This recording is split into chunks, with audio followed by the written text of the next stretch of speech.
이번에는 이어서 빛 환경에 대해서 살펴봅니다. 일단 빛의 정의에서 우리가 이제 태양의 빛, 주광이라고 하죠. 주광. 빛은 이제 파장인데 우리가 육안으로 볼 수 있는 이제 파장을 가시광선이네요. 가시광선이라 하고 보통 380에서 760 또는 780 나노미터까지를 우리가 이제 가시광선 육안으로 볼 수 있는 그런 범위가 되겠습니다. 그래서 정의를 보면 전자파 에너지 방사 중에서 자외선과 적외선 사이에 있는 약 380에서 760 나노미터, 1나노미터는 10-9 메타가 되고, 그런 파장 범위의 가시광선을 우리가 이제 육안으로 볼 수 있는 빛이 되겠습니다. 빛의 성질에는 투각, 투명성, 불투명성, 반투명성이 있고, 투명성은 통과하는 거죠. 빛이 투과하는 물질. 불투명성은 이제 빛이 통과하지 못하는 그런 물질이 되고, 반투명체는 빛을 통과시키는 하나 이제 일부만 이제 통과시켜서 직진 통과시키고 나머지는 교란시켜서 이제 통과하지 못하고 확산광으로 이렇게 되는 그런 물질. 그 다음에 굴절이 있습니다.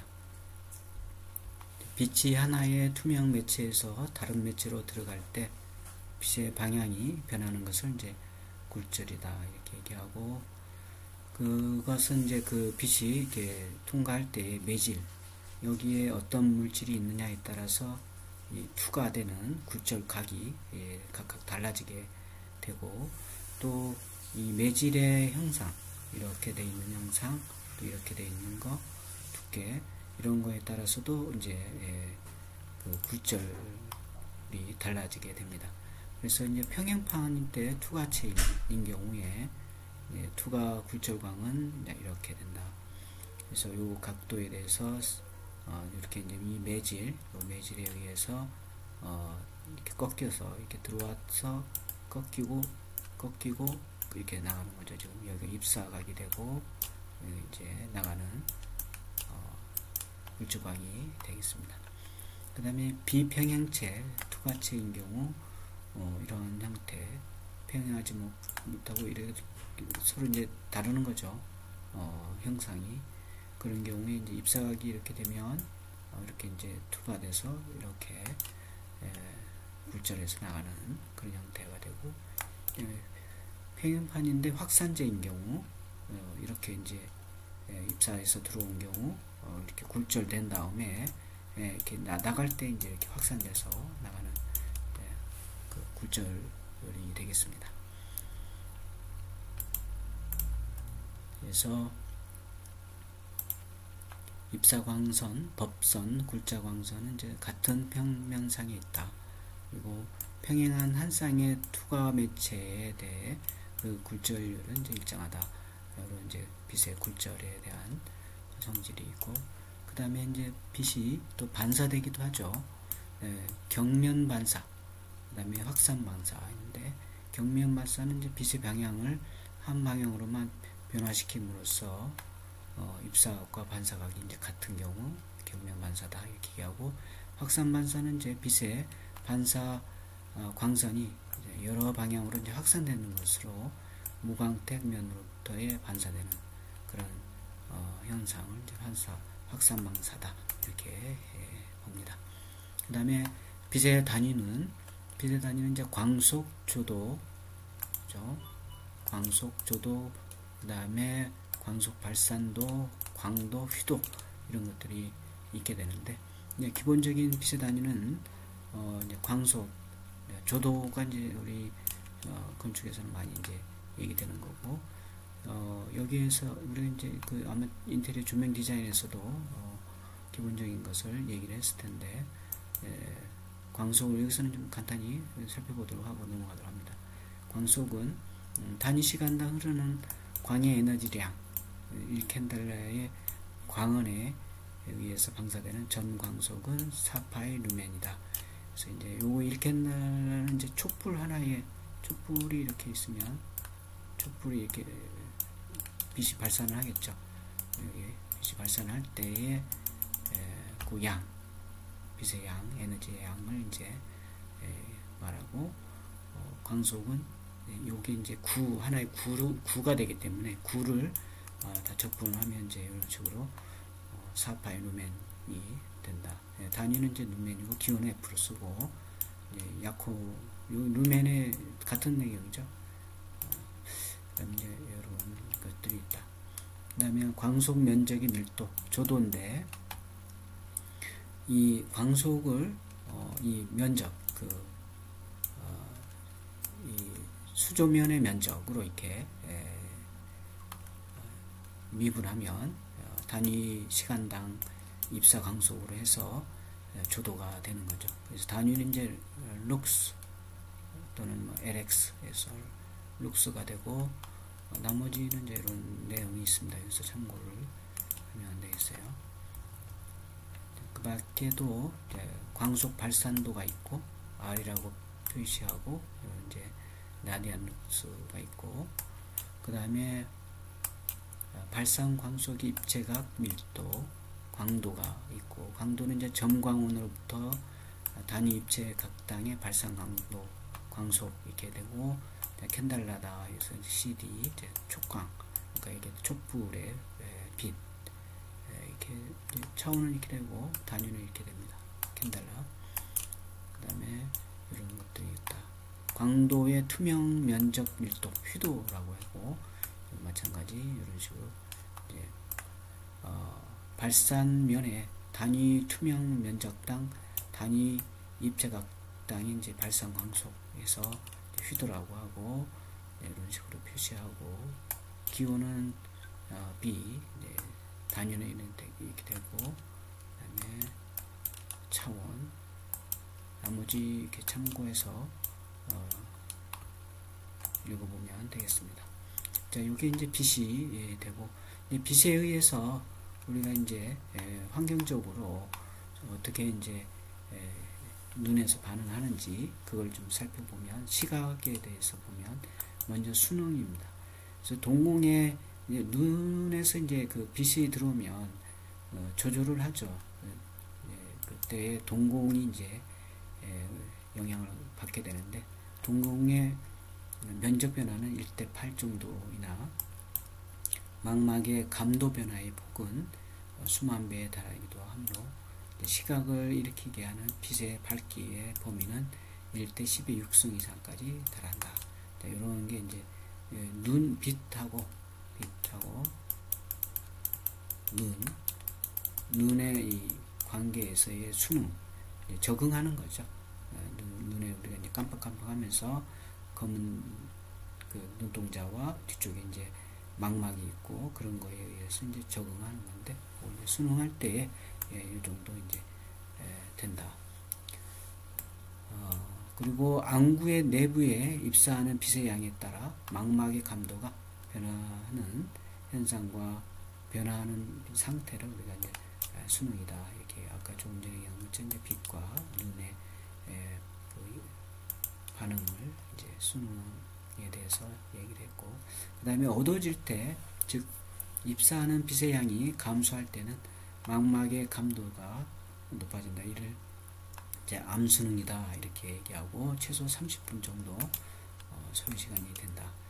그리고 밝아질 때 입사하는 빛의 양이 증대할 때는 망막의 감도가 낮아지는데, 이것을 이제 명수능, 소요 시간은 약 5분 정도 우리가 이제 눈에서 적응을 해준다, 해야 된다, 이런 얘기가 되겠고, 그 다음에 물리량과 주관량이 있습니다. 휘도나 조도의 측광량은 물리량으로서 다룰 수 있고, 그 다음에 이것은 이제 자극하게 생기는 밝기의 감각은 주관량이다 이렇게 보고, 물리량으로서는 이제 다룰 수는 없다. 그래서 자극으로 생기는 밝기의 감각은 이제 주관적이다는 얘기죠. 사람에 따라서 자극 정도가 다르기 때문에. 그 다음에 인간의 감각이 크게 관여하는 건축환경공학에서는 이제 물리량으로서 표시되는 자극과 주관량인 감각의 관계를 아는 것이 이제 필요하다. 그죠? 이제 물리적으로 이제 변화하지 않는 거죠. 얘는 물리량이니까 빛이 들어오는 양, 그리고 눈에서 주관적으로 눈의 상태, 사람마다 그 느끼는 감각의 그 정도, 이것들의 이제 관계가 서로 이제 어느 정도인지 우리가 알 필요가 있다. 이런 얘기가 되겠고, 이제 외부라는 사람은 이제 자극과 감각의 일반적인 관계로서 자극량이 델타 L만큼 증가할 때 했을 때 감각량 S는 중분 델타 S는 L분의 델타 L에 비례한다고 이렇게 봤다. 이제 이 L과 델타 L은 아까 얘기했듯이 여기서 자극량이죠, 자극량. 그리고 S는 이제 그 증분에 대한 S, 감각량은 요렇게 이제 표시한다. 그래서 요걸 K를 비례상수로 이렇게 놓고, 이제 비례상수로 놓고 이렇게 보면 이 감각량은 감각 증분량은 요 자극량의 델타 L을 L로 이렇게 나눠서 K배 어떤 상수를 해서 이제 같다, 비례한다, 이렇게 보는 거죠. 이게 이제 웨버의 법칙이다, 이런 얘기가 되니까 체크를 해 두시기 바라고, 그 다음에 페이너라는 사람에 의해서 생긴 식을 보면, 이거 이제 적분 가능한 것으로 가정해서 초기값으로 감각이 생기는 최소의 자극량, 자극량 L0를 가지고 여기에 대한 감각량을 이제 최초니까 감각이 이제 0으로 놓고 식을 세운 게 이런 식이 됩니다. 그래서 최초의 그 자극량분의 자극량을 이제 로그를 취하고 거기에 그 상수 K를 해서 감각량을 이제 식을 만들어낸 게 이제 페이너의 법칙이 되겠습니다. 이것도 이제 체크를 같이 해놓고 사용을 하면 되겠습니다. 그 다음에 또 우리가 이제 빛과 눈의 관계에 있어서 반응에 있어서 이제 시감도하고 비시감도라는 게 있는데, 먼저 시감도를 보면 사람이 빛을 느끼는 전자파의 파장은 약 그 380에서 780 나노미터 범위인데, 이건 이제 가시광선이라고 했죠, 아까. 가시광선. 사람이 느끼는 밝기의 정도는 이 파장에 따라서 이제 다르다. 이를테면 이제 주간에 밝은 장소의 그 어떤 시 작업에서는 이제 같은 에너지 양의 빛이라도 이제 510 나노미터나 610 나노미터의 빛은 550 나노미터의 빛의 약 절반 정도의 밝기로 이제 밖에 느끼지 않는다. 왜냐하면 이제 주간이니까 주변도 다 밝기 때문에 그렇죠. 파장마다 느끼는 빛의 밝기 정도를 에너지장 1와트의 광속으로 나타내고, 이것을 이제 시감도라고 한다. 이렇게 보면 되겠고, 그 다음에 명소시와 암소시가 있는데, 눈은 이제 밝은 곳에서 시작업을 할 때 색을 느끼거나 사물의 모양을 뚜렷하게 이제 분별할 수 있다. 이것을 안구 속에 망막 위에 있는 시세포 중에서 이제 추상체, 안구가 이렇게 있으면, 안구가 이렇게 이제 검은 자위가 있고 흰 자위가 있고 눈동자가 있죠. 여기 이제 뒤쪽에 이게 안구가 있는데, 이 망막이 있죠. 망막에 이제 여기 이제 그 들여다보면 세포가 이렇게 있어요. 세포로 아주 미세한 세포로 이렇게 이루어져 있는데, 요게 이제 시세포가 되고 그것이 이제 추상체가 되는 거다, 이런 얘기고, 이제 이렇게 이름을 붙여놓은 거죠. 추상체라고 하고, 이것이 이제 작용하기 때문에 이제 그 사물을 볼 수 있는 거죠. 물론 이제 가시광선 범위 내에서. 그다음에 한편 어두운 곳에는 이제 간상체라고 하는 시세포가 작동을 한다. 이제 어두운 쪽에서 어두운 주변이 이제 어둡게 되면 이 간상체라는 이제 세포, 여기 세포 중에 또 간상체라는 세포가 이제 활동을 해서 작동을 한다. 이와 같이 밝은 곳에서 주상체가 작용하고 있는 상태를 우리가 이제 명소시라고 하고, 어두운 곳에서 간상체가 이제 관여해서 반응하는 것을 이제 암소시, 이렇게 이제 나눈다, 이렇게 보면 되겠습니다. 그래서 최대 시감도하고 이제 빛시감도를 보면, 명소시에서는 550나노메타 파장의 빛이, 암소시에는 이제 507나노메타 파장의 빛이 시감도가 가장 높은데, 이것을 이제 최대 시감도다, 좀 잘 기억을 해두면 되겠습니다. 그래서 명소시와 암소시는 조금 전에 얘기한 것처럼 이걸 이제 토대로 주상체냐 간상체가 이제 관여하느냐, 어떤 세포가 관여하는지를 가지고 우리가 이제 명소시, 암소시하고 그때의 파장이 이렇게 됐을 때 이제 시감도가 최대 시감도가 된다, 이렇게 보면 되겠습니다. 그래서 이제 국제조명위원회라는 게 이제 있는 위원회가 있는데, 여기서는 이제 최대 시감도를 680 m/w 이렇게 정하고 있다. 최대 시감도를 단위로 하여 각각의 이제 파장의 빛의 시감도를 B로 나타낸 것이죠. 이때 이제 요 비시감도라고 하고, 요것을 그다음에 국제조명위원회에서는 비시감도의 표준을 정하고 있고, 표준 비시감도는 이제 이렇게 된다. 이제 빨주노초 파남보이서 무지개 색깔이 이렇게 돼 있죠. 이제 가시광선이니까 육안으로 이렇게 볼 수 있는 색깔이 되는 거죠. 이때 이제 비시감도가 이제 20%에서 100%까지 있고, 그때에 이제 여기에 이제 파장, 이제 우리가 아까 얘기했듯이 가시광선은 380나노메타에서 780나노메타까지 이제 우리가 눈으로 인지할 수 있다, 이렇게 얘기했는데, 그때 이 색깔에 따라서의 비시감도가 이렇게 된다. 그래서 이제 여기 파랑, 여기 이제 이렇게 보면 초록, 이쪽에 보면 노락, 이렇게 돼 있죠. 빛시감도 그래프가 있고, 또 한 가지 우리가 이제 그 빛에서 중요한 효과 중에 하나가 퍼킨제 효과라는 게 있습니다. 그래서 이제 저녁 때 그 등주에 차츰 어두워지고 있을 때 선명하게 보이던 붉은색이 어둡게 가라앉은 색깔로 이렇게 보이고, 반대로 이제 푸른색이 선명하게 보이는 경우가 있는데, 이건 이제 퍼킨제 효과 때문에 그렇다. 이것을 명소시에서 암소시로, 아까 우리가 이제 명소시 이제 그 세포가 어떤 이제 추상체 세포가 이제 활동하느냐, 아니면 간상체 세포가 활동하느냐에 따라서 거기에 이제 이렇게 여기서 이렇게 이동할 때 세포가 이제 그 작동이 바뀌겠죠. 스위치될 때 동시에 시감이 이제 빨강에 가까운 쪽에서 파랑에 가까운 쪽으로 이동하는, 시프트하는 거죠.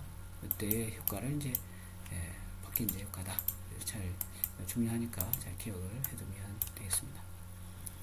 그 다음에 이제 또 명시의 조건이 있습니다. 시대상이 보기 쉽고 잘 보이는 것은 이제 명시다, 이렇게 하고, 명시를 위한 뭐 잘 보이는 거죠. 선명하게. 명시를 위한 기본적인 조건은 이제 크기, 밝기, 대비, 시간, 이런 것들이 이제 잘 보이게 하는 조건이 된다. 그래서 크기란 대상의 시대상의 크기를 말하고, 물체죠. 물체의 그 크기, 그 다음에 시각으로 나타낼 수 있다. 일반적으로 시각이 큰 시대상일수록 보기 쉽다고 생각하면 되고, 밝기란 시대상의 볼 물체의 휴도가 이제 어느 정도냐, 그 다음에 대비란 주로 휴도 대비를 말하고, 시대상과 그 배경의 휴도의 차로 이제 표시된다. 이게 이제 조건이, 명시 조건이 되고, 그 다음에 또 휴도와 조도의 분포가 있습니다. 휴도 분포, 시각 환경의 시작기의 분포가 되고, 휘도의 분포는 이제 시 대상의 잘 보임이나 시 작업성에 큰 영향을 준다. 그래서 실내에 인공 광원이나 창문의 휘도가 너무 크면 눈부심이 있죠. 이렇게 되고, 눈부시지 않도록 우리가 이제 조명 디자인을 해야 되고, 시 대상이 보기 힘들게 되거나 휘도가 높은 부분에 신경이 쓰여서 어떤 시 작업성이 이제 저하되거나 피로 또는 그 위험할 경우에는 이제 안전사고까지 날 수 있는 거죠. 조명에 의해서, 빛에 의해서. 그 다음에 특히 주광, 아까 얘기했죠. 태양빛을 우리가 이제 주광이다 이렇게 얘기한다. 태양의 빛.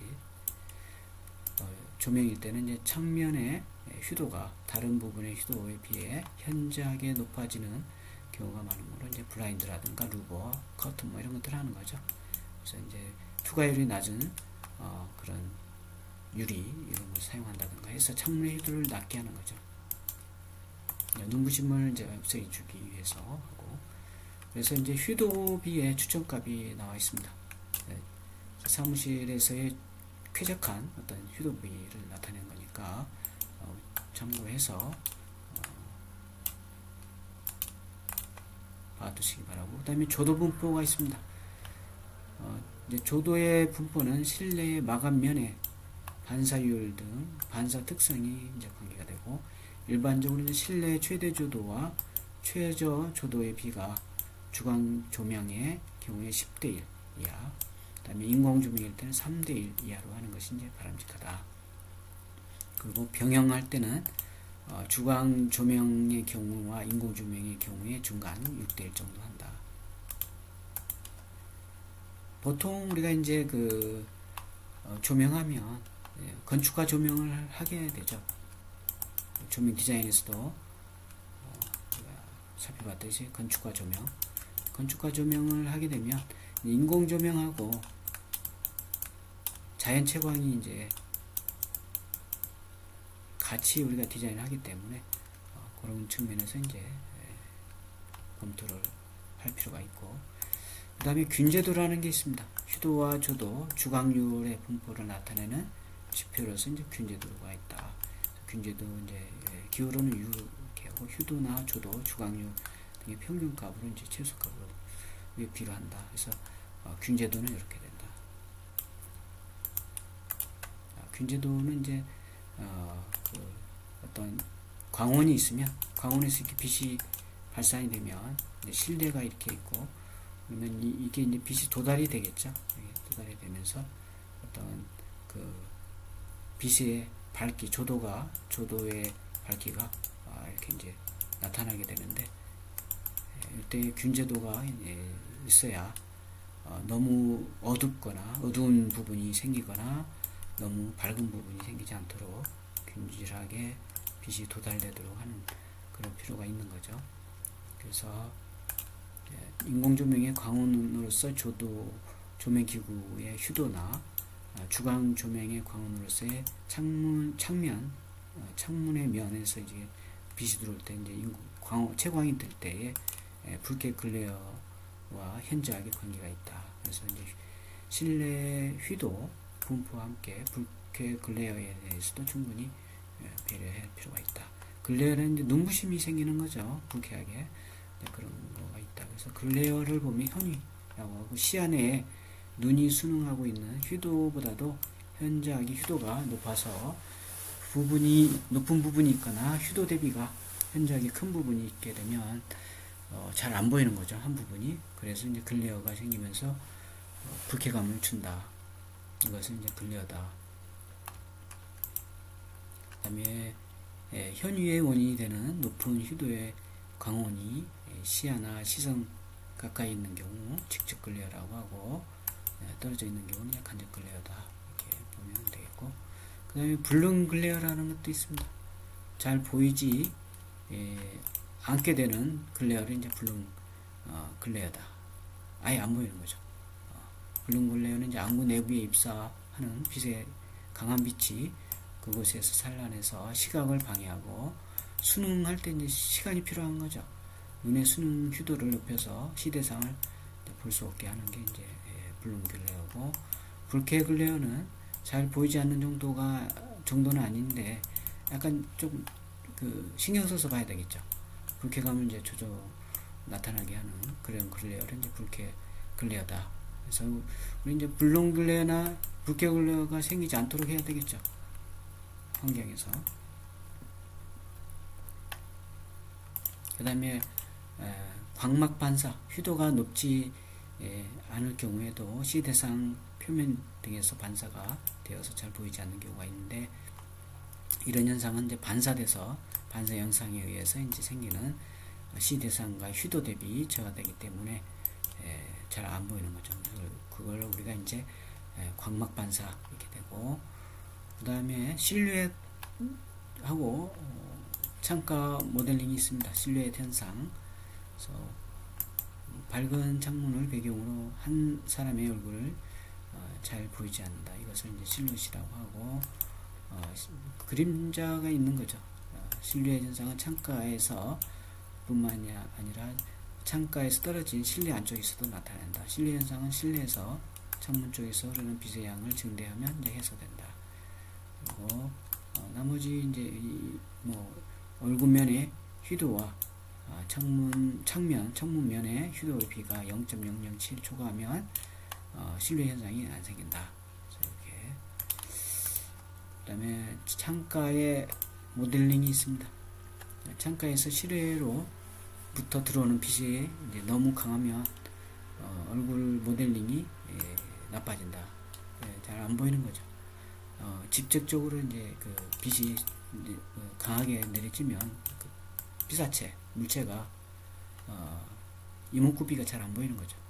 특히 창가 모델링이라고 하고, 창가 모델링도 실내에서 실외로 흐르는 빛을 조절해서 그 빛을 늘려서 밝은 부분인 창면의 연직면의 조도와 어두운 부분의 실안 쪽의 연직면 조도의 비가 10보다 작으면 해소된다. 그래서 이런 식이 이제 세울 수가 있는 거고, 그 다음에 그 빛에 의해서 생기는 눈의 피로, 작업 환경 내에서 시작업의 피로가 야기될 수 있는 환경 요인이 있는데, 부적합한 조도가 너무 밝거나 너무 어둡거나 하면 피곤하죠. 눈이 쉽게 피곤이 되는 거고, 물론 이제 어떤 작업을 하느냐, 시작업이 뭐냐에 따라서 달라지게 되겠고, 작업과 배경 사이의 휴도 대비가 너무 클 때, 그 다음에 불쾌감 주는 현유가 발생할 때, 그 다음에 반사, 연색성이라는 것은 이제 빛이, 주광빛이 가장 이제 노멀한 빛이라고 한다면, 여기에 벽면에 이 어떤 컬러로 되어져 있느냐에 따라서, 주광이면 여기에 이 색깔이 예를 들어서 주황이다 그러면 주황색이 그대로 주황으로 안 보이고, 이 조명등 광원에 의해서 요 색깔이 달리 보이는 거죠. 요 색깔하고 요 색깔이, 그러니까 요 벽면의 이 마감재의 색깔하고 광원의 색이 서로 혼합돼서 삼원색이 되면서 이제 섞여서 나타나는 게 이제 연색성이죠. 그래서 빛의 분광 특성이 빛의 보임에 미치는 효과가 되겠고, 그 다음에 형광등의 이제 플래커, 깜빡거림이, 요즘 형광등에 깜빡거림이 거의 이제 없는 LED로 하기 때문에 이런 현상은 없지만, 그래도 눈의 피로의 원인이 되기 때문에 살펴볼 필요가 있고, 전반적인 환경에서 개인의 만족과 관련이 있는 심리적인 인자, 이런 것들에 이제 주관적으로 어떤 그 눈의 피로에 영향을 미치는 거가 되겠고, 그 다음에 시력과 시야. 시력, 사물의 형태를 자세히 식별하거나 접근한 두 개의 점이나 선을 구분해서 판별하는 능력을 우리가 이제 시력이라고 하고, 시력의 측정 방법에는 여기 나온 것처럼 국제 안과 학회에서 정한 난돌트 환을 통해서 이제 한다. 그리고 시야, 안구를 움직이지 않고 사물을 볼 수 있는 범위. 그래서 이렇게 눈이 이렇게 있으면 범위죠. 그래서 안구만의 시야는 여기 나온 것처럼 104도, 그 다음에 얼굴의 다른 부분에 가리지 않기 때문에 상하 좌우 균등하지 않다. 그리고 또 빛의 색에 따라서 다르다. 시야의 중심에 있어서 시력을 중심 시력이라고 하고 주변 시력이라고 하고 한 번씩 읽어보면 되겠어요. 그죠? 그 다음에 이제 자연채광이 있습니다. 아까 얘기했듯이 이제 건축과 조명을 하게 되면 채광과 자연채광이죠. 자연채광과 인공조명이 이제 같이 들어간다. 이런 얘기를 했는데, 우선 자연광원이 있고 태양이죠. 태양 주광이 되겠고, 직사일광, 태양에서 대기권을 이제 통과해서 오는 거죠. 지구로. 그 얘기가 되겠고, 천공광, 하늘이 밝을 때 청천공과 흐릴 때의 담천공이 이제 구분돼서 청천공과 담천공이 있다. 그래서 요거 이제 하늘이 흐릴 때 또는 밝을 때, 맑을 때의 이제 하늘의 빛, 하늘의 그 상태, 그 다음에 흐릴 때의 하늘의 상태가 이제 이렇게 구분이 되고, 이걸 두 개를 이제 합해서 천공광이다 이렇게 하고, 자연채광 설계에서는 현위 문제가 가장 있기 때문에 현위 문제가 생기지 않도록 직사일광은 이제 피하고, 시간에 따라 조도의 변화도 담천공을 기준으로 한다. 담천공의 모델로는 이제 천공 모든 부분의 이제 밝기가 일정하다고 이제 가정해서 이제 균일 담천공과 천장에서의 휴도, 그러니까 수평에서의 휴도보다 3배 되는 이제 CI 표준 담천공으로 이제 우리가 정해서 쓴다 이렇게 보면 되겠습니다. 그 다음에 주광률은 이제 아까 태양의 빛을 이제 주광이라고 하는데, 천공의 밝기는 이제 계절이나 시각, 날씨 이런 거에 따라 이제 달라지게 되는데, 그 실내 밝기도 거기에 맞춰서 달라지게 되는 거죠. 그래서 변화하는 주광의 양을 설계의 표준으로 삼기가 이제 곤란해서 주광률이라는 것 이제 지표를 사용한다 이렇게 보면 되겠습니다. 주광률은 여기 나온 것처럼 담천공으로부터의 전 천공조도 ES에 대해서 실내 한 점, 실내 어떤 특정한 점에서의 조도의 백분율을 우리가 이제 주광률이다 이렇게 얘기하고, 그래서 예를 들면 전 천공, 이제 태양이 이렇게 있어, 태양에서 이제 빛이 오고 대기권을 통해서 빛이 오겠죠. 근데 이 지표면인데 이제 여기에 어떤 주택이 있다 그런다면, 이게 이제 주택에서 이제 태양에서 빛이 이렇게 오겠죠. 사방에서. 왜냐하면 전천공 조도니까.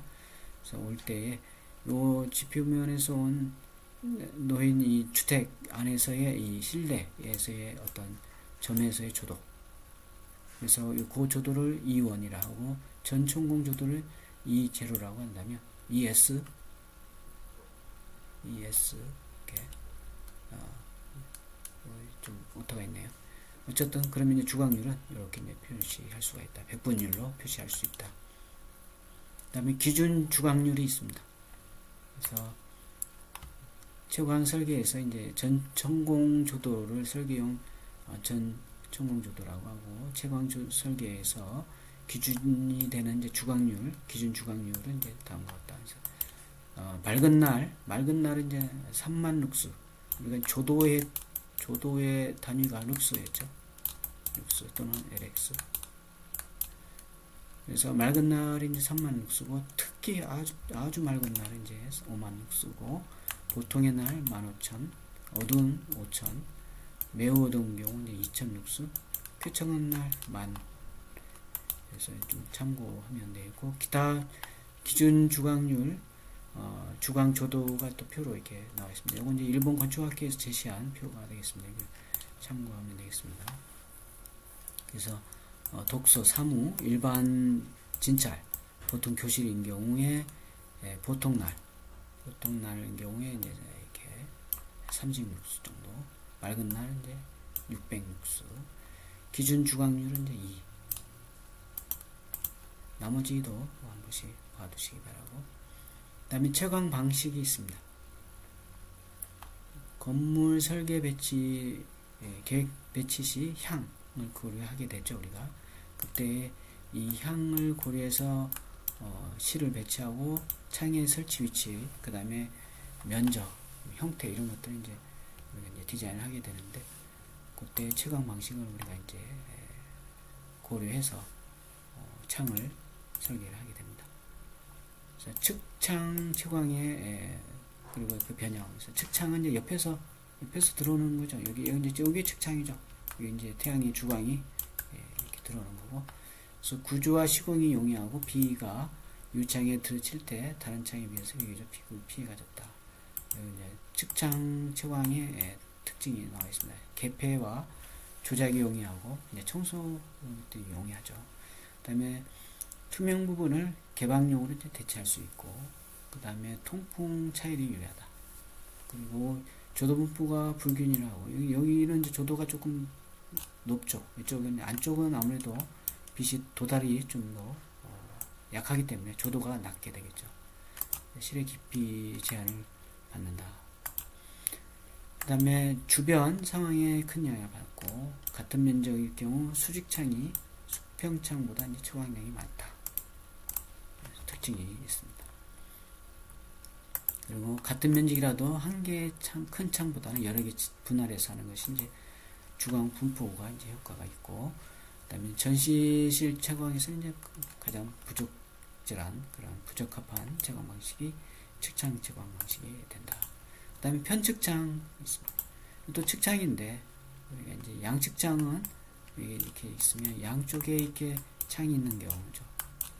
실이 이렇게 있으면 양쪽에 창이 있는 경우를 양측창이 되고, 한쪽만 있는 경우 편측창이 되는 거죠.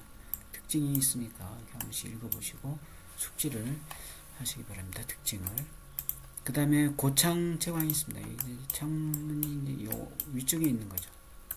위쪽에 이렇게 있다든가, 여기 이제 천창이 되는 거죠. 이건 천정에 있는 창.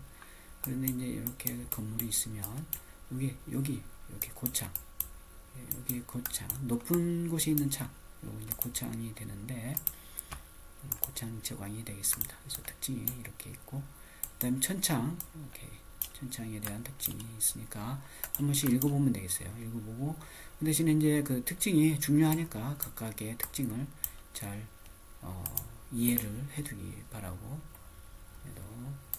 천창에 대한 부분이 되는 거죠. 그 다음에 광정이 있습니다. 광정. 아트리움이죠. 외부의 빛을 천장 아래로 이제 확산시키는 그 확산유리를 사용해서 빛의 음호가 같은 형태, 그런 채광 방식이 이제 광정이 되는데, 또 이제 한 번씩 읽어보면 되겠습니다. 그리고 광정에 요게 이제 빛이 들어온 면의 이 길이하고 이 높이, 요 관계가 나와 있습니다. 그래서 참고해서 이해하면 되겠고, 그 다음에 광정 지수하고 광정 효율이 있는데, 광정 지수에 따라서 효율이 어떻게 되느냐, 그다음 광정 반사율은 어떠냐. 예를 들어서 광정 지수가 1이다. 그리고 반사율이 60%다. 그러면 이렇게 됐을 때 효율은 40%다. 이렇게 되는 거죠. 이해되죠? 그러니까 광정 지수가 1일 때, 그리고 반사율이 60%다 할 때의 효율은 얼마냐? 40%다 이거죠. 그 다음에 정측장 채광과 그 변형인데, 정측장, 이제 여기 지금 그림이 있는 것처럼 이렇게 되는 거죠. 이렇게 정측장에서 이제 빛이 들어오는 거죠. 특징이 앞에 쓰여져 있으니까 다시 쭉 읽어보면 되겠습니다. 그 다음에 톱날형 지붕 채광. 주로 이제 톱날형 지붕 채광은 북쪽 창이 있는 거죠. 북쪽에 이렇게 여기 이제 향이 이쪽이 북쪽인 거죠. 북쪽. 그래서 주로 이제 그 어떤 공장 지붕 위에 이런 톱날령 지붕 채광을 하게 됩니다. 그러면 이제 조도가 상당히 균일하게 균일성을 이제 확보할 수가 있는 거죠. 공장에 주로 사용하는 방법이 톱날령 지붕 채광인데 북쪽으로 창을 낸다는 게 특징이죠. 나머지도 한 번씩 읽어보면 되겠고, 그 다음에 모니터 지붕 채광이 있습니다. 특징이 쓰여져 있으니까 한 번씩 보면 되겠습니다. 그 다음에 주광석의 지침이 있는데, 주광 이용 계획의 기본사항에서 건축물 내부로 가능한 많은 양의 주광을 들어오게끔 하고, 건축물 내 외부의 시야 내의 효도를 조절하고 시력 감소시키는 광대한 효도차가 생기지 않도록 한다. 그 다음에 주요한 작업면에 감능 각막 반사 현상이 생기지 않도록 한다. 이것도 아까 이제 우리 글레어 같은 경우죠. 근데 글레어 일종이지만 감능 각막 반사 현상으로 인해서 우리가 작업할 때 피사체가 지금 그 작업면이라든가 이런 것이 이제 보이지 않는 그런 현상이 나타날 수 있는 거죠. 그 다음 주광 설계 지침에서 주요한 작업면에 직사광을 피하도록 한다. 그래서 현위차가 생기지 않도록 해서 불쾌감을 이제 없애주는 그런 그 채광의 주광 각도를 해줘야 된다, 이런 얘기고. 그래서 반사광의 이용을 보면 지금 이렇게 되어 있죠. 요게 이제 요 외부 차폐 시설, 요게 이제 중요하죠. 요게. 그렇죠?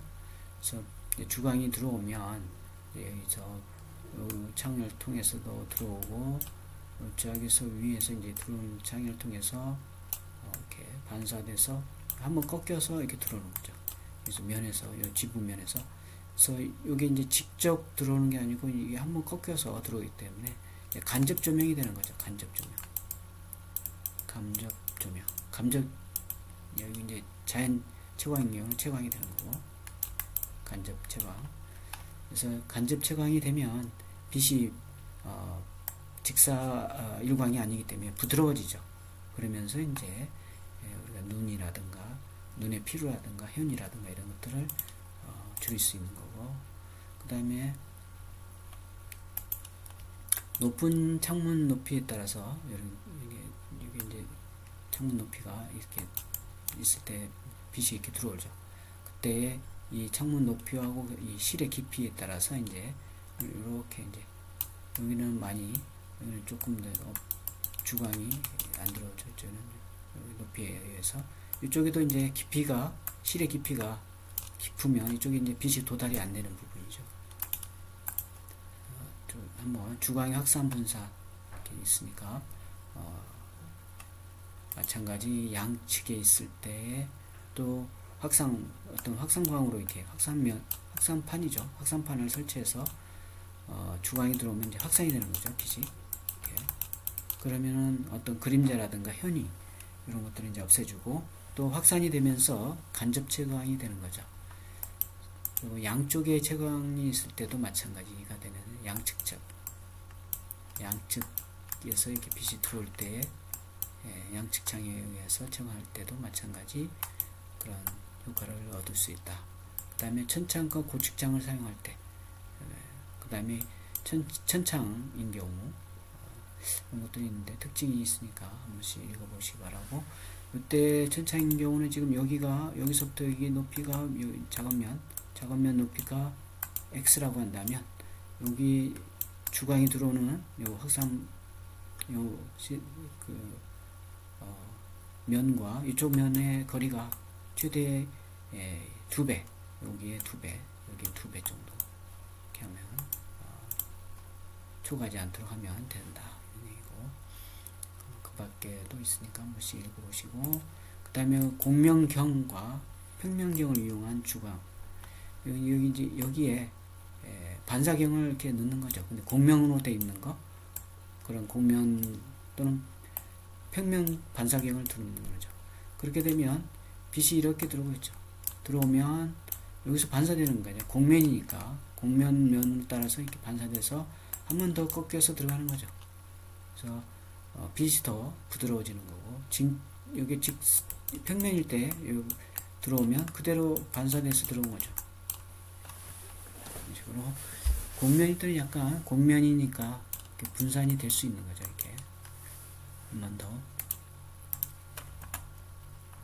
그 다음에 작업 위치에 따라서 창에 평행하게 하고 가능한 한 창에 근접시킵니다. 그래서 예를 들어서 이제 여기 작업 위치와 주광 방향이 되는데, 여기 창이죠. 여기 주광 방향이 주광이죠. 주광이 되고, 여기 책상인데 이제 어떻게 배치하느냐? 여기 이제 의자죠. 여기 책상이고, 이렇게 의자 여기 앉으면 자기 등에서 빛이 들어오기 때문에 여기에 그림자가 생기겠죠. 당연히. 이렇게 하면 또 어떻게 돼요? 너무 밝죠. 작업면이 주광이 바로 들어오니까. 그러면은 눈부심이 있고, 그래서 좋은 예가 이게 되는 거죠. 그래서 이렇게 하면 안 되겠고, 이렇게 하자.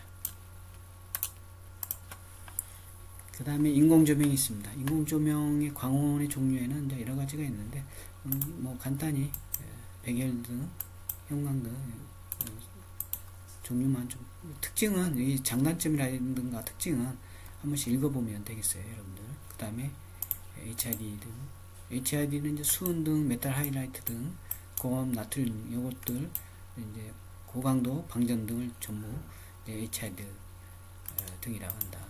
그리고 특징을 비교한 게 여기 나와 있습니다. 그래서 여기 이제 백열, 형광, HID. 요즘은 이제 백열 전구는 안 쓰죠. 형광등도 이제 LED 형광등을 써요. 백열 전구도 요 백열 전구는 안 쓰고 LED 형태의 전구를 쓰죠. HID는 이제 특징이 있으니까 적합한 정도라든가 사용하는 정도, 뭐 그 야외라든가 어떤 도로라든가 이런 데 쓰기 때문에 쓰고 있고, 그 다음에 광원과 색채 있습니다. 그래서 이것도 주광과 인공인데, 채광일 때 담청광, 그 다음에 청궁광, 그 다음에 직사유광일 때 색온도. 색온도는 여기 있는 것처럼 켈빈으로 이렇게 얘기하고, 조명과 색상은 이제 매우 밀접하게 있고, 이제 물체 색은 빛의 종류에 따라 이제 크게 다르다. 그래서 전등에 의한 빛 중에서 자연광에 가까운 것을 우리가 연색성이 높다 이렇게 얘기하고, 연색성은 색온도, 절대온도, 도케이 단위로 사용한다. 그래서 여기 나와 있는 광원에 따라서 색온도의 숫자가 있는데, 다 기억하기가 어려우니까 직사일광 5500, 약 6000도케이 켈빈 정도 되고, 그 다음에 기준으로 삼으면 그냥 백일 전구 촛불 뭐 이 정도 기준으로 삼으면 되겠습니다. 그 다음에 조명 방식이 있죠. 기구 배치에 의한 분류해서 전반 조명, 국부 조명, 그 다음에 전반 국부 조명이 있고, 그 다음에 조명 목적에 따른 명시 조명, 분위기 조명, 그 다음에 배광 분류에 따라서 직접 배광, 배광이라는 것은 이제 그 광원에 의해서 나타나는 빛을 도달하는 그 선을 이렇게 이어서 이렇게 만들면 선이 하나씩 생기죠. 이걸 이제 배광 곡선이라고 하고, 거기에 따라서 이제 뭐 직접, 반직접 이런 배광이 이제 있다. 이렇게 보면 되겠고, 건축가 조명 아까 얘기한 그런 게 다운라이트, 광창 조명, 광청장, 코브 라이트, 벽면 조명 이런 게 있고, 조명 설계 이렇게 있는데, 자, 오늘은 여기까지 하고 다음 시간에 조명 방식에 대해서 이어서 얘기하도록 합시다. 마치도록 합니다. 수고했어요.